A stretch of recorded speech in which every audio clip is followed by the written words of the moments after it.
So now I'd like to bring up our students. Alumni, please join us.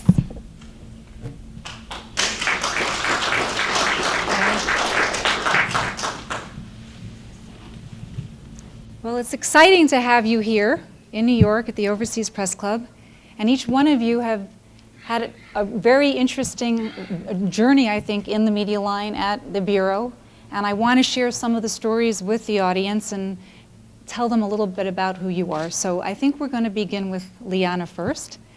And Liana Baker came to us about 11 years ago, and she had 2 internships with the media line. Liana now is with Reuters. She's a business writer. And Liana, how did that impact where you are today?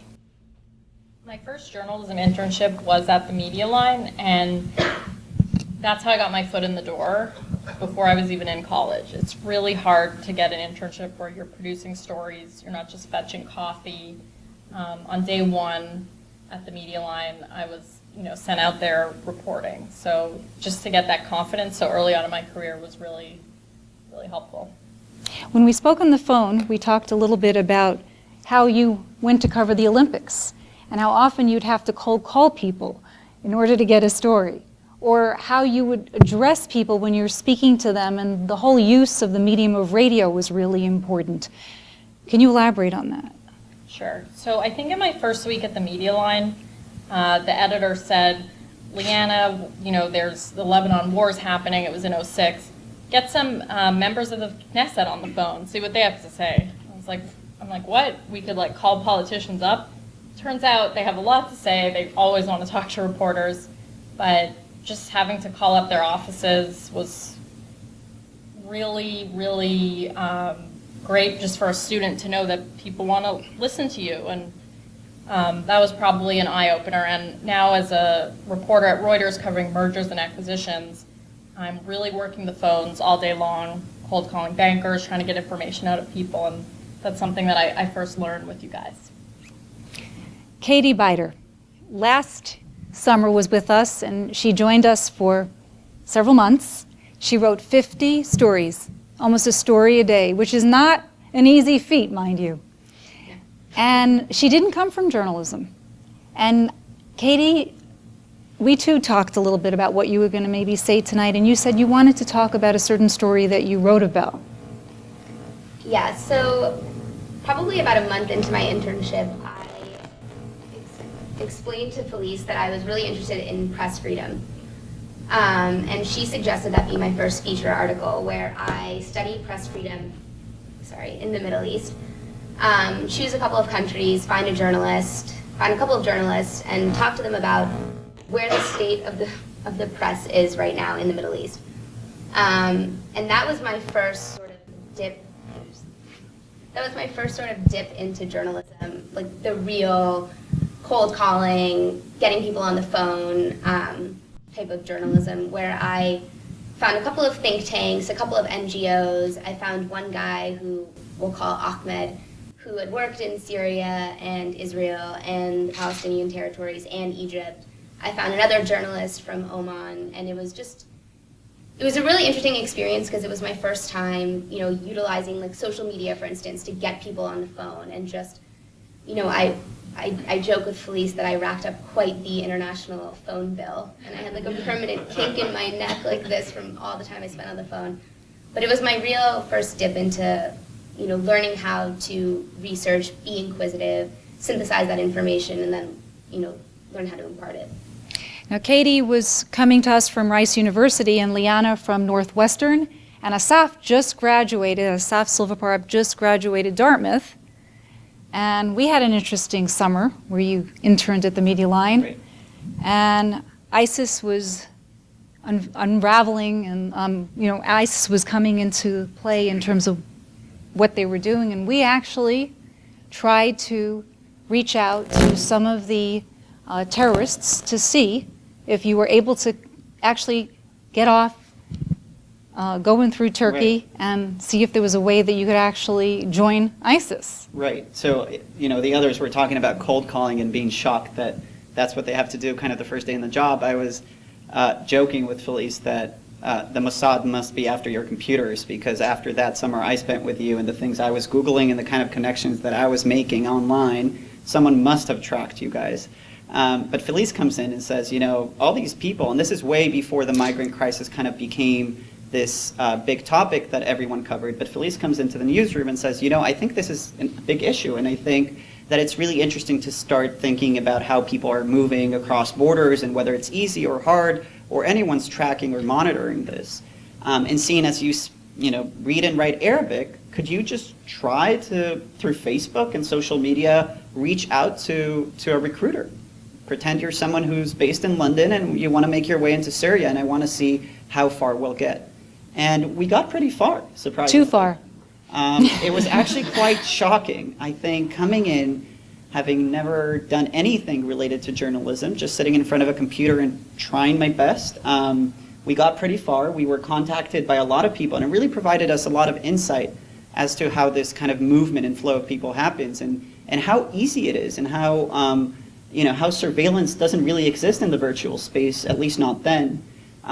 We got specific information about different people to contact on the ground, how the crossing of the border from Turkey into Syria actually happens, what towns people stay at, even hotels that were recommended where the person at the reception desk could help you and provide you with information. And all that was really, really shocking to see, but really helpful in putting together these stories. Actually, it was very ironic because one of the hotels that we contacted was a hotel in the border where Steven Sotloff had been. So, and it's amazing that these things were not really better tracked at that time. Right. Liana, so in looking back, and it's very difficult, to go back 11 years now and trying to track some of those stories, but is there something that stands out in terms of a story that made a difference as you were writing it? And I know you covered a lot of politics at that time. As part of the internship, at the time the Lebanon War was the big story in '06, so you had me look at some of the sectarian strife in Lebanon and how there's different, sects of Muslims and Christians, and I wrote sort of an explainer on that, and that sort of was a whole new subject for me, and that's where you guys are really great, finding these stories in the Middle East that no one else is covering. Where could you read an explainer on the groups in Lebanon? So that stood out for me, coming from the Canada and the U.S. Great. Katie, let's look at the Hamas story. I mean, you actually said, wow, I interviewed a Hamas member. Now, I know we all take this for granted. We're interviewing Hamas members every day, but for Katie, that was a big deal. So that's another sort of human rights related story that I wrote, and press freedom related story. There was a Human Rights Watch report that came out about how the PA and Hamas had been abusing Palestinian journalists. And I was like, Felice, oh my God, I gotta write about this. She was like, okay, go ahead. And I had interviewed somebody at Human Rights Watch, and I had interviewed somebody else in Israel. And this time, the rule about having two sources for the story was not going to be enough. And so I remember going over to our bureau chief's desk and quietly stealing the foreign press contacts book and starting to flip through it. And I'm like, who am I going to call? And I land on like a Hamas spokesman.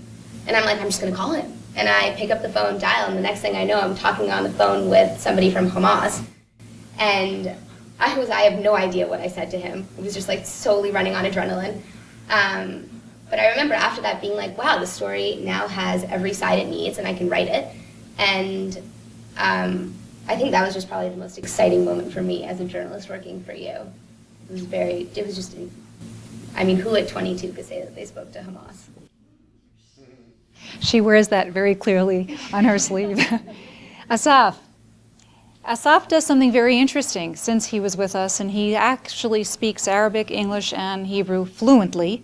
And he, to this day, for the last 3 years, has been writing news from the Arab press, which is not only on our site, but it's picked up by newspapers in different places, and it's in the magazine section of the Jerusalem Post each and every week. Some people say it's absolutely their favorite. Why don't you tell us about what you do each week? Right, so it's actually a pretty fun task. I kind of skim the Arab media throughout the week. Other than reading news from Israel, the Palestinian territories, and the U.S., I also kind of keep an eye out for different pieces of news that come out from the Arab world. So I read newspapers from Egypt, from Syria, from Lebanon, from Iraq, from the Gulf, and kind of try and see if there are different trends that I could identify or different kind of pieces of news that are interesting and newsworthy.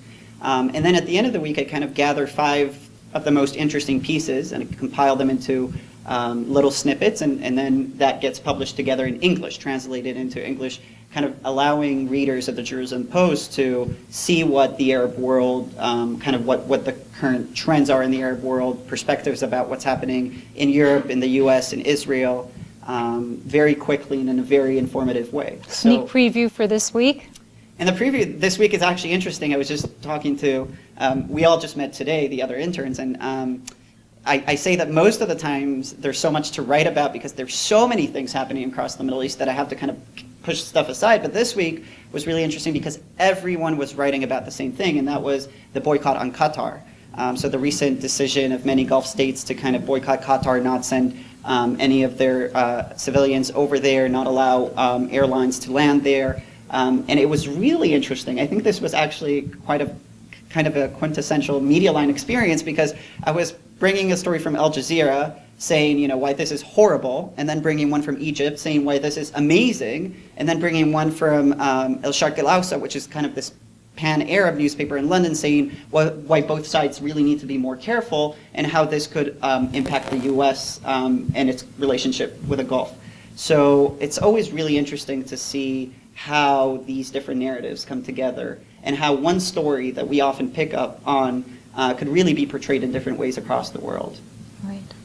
Well, I think the word narrative is very key, and it's something that we really have to be connected to. It's very important because if you don't see most narratives in a story, then it's missing something. Most people don't spend the time to actually fact check. Fact-based news is our motto. Trusted news is our motto. And the reality is it takes a lot of time. You can't always be first to get there, and it's hard. Any questions from the audience before we close with our really stellar young people here? Why do you want to be a journalist? Well, we have one definitely who is a journalist, Marvin. Not everybody wants to be a journalist. No, I said if you want. Right. I've always wanted to be a journalist from 8th grade on, which is why I pursued an internship at the Media Line before I was even in college. And I think it's just something in your gut. You publish that first story and then you just get hooked. So I couldn't see myself doing anything else.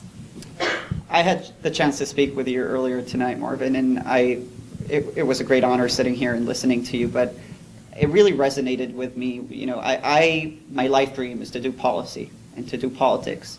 And I see the two as very, very related. And I think that one of the things I learned from Michael and Felice and the other people in the newsroom is really this idea that there isn't a single truth. It's about completeness. It's about providing different narratives to the same story. And it couldn't be more important than in political work and in policy work. So that is what I want to pursue. And while it's not journalism, I think it's very much anchored in there, in that way of thinking.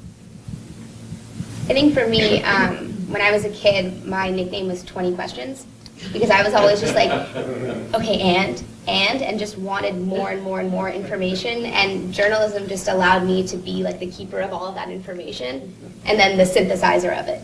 And while I'm not quite sure if journalism is going to be the path that I go down, I think the skill set of learning how to do really good research, learning how to synthesize that research and that information, and then learning how to impart it correctly was a really wonderful skill set to learn at the Media Line. So You still ask questions.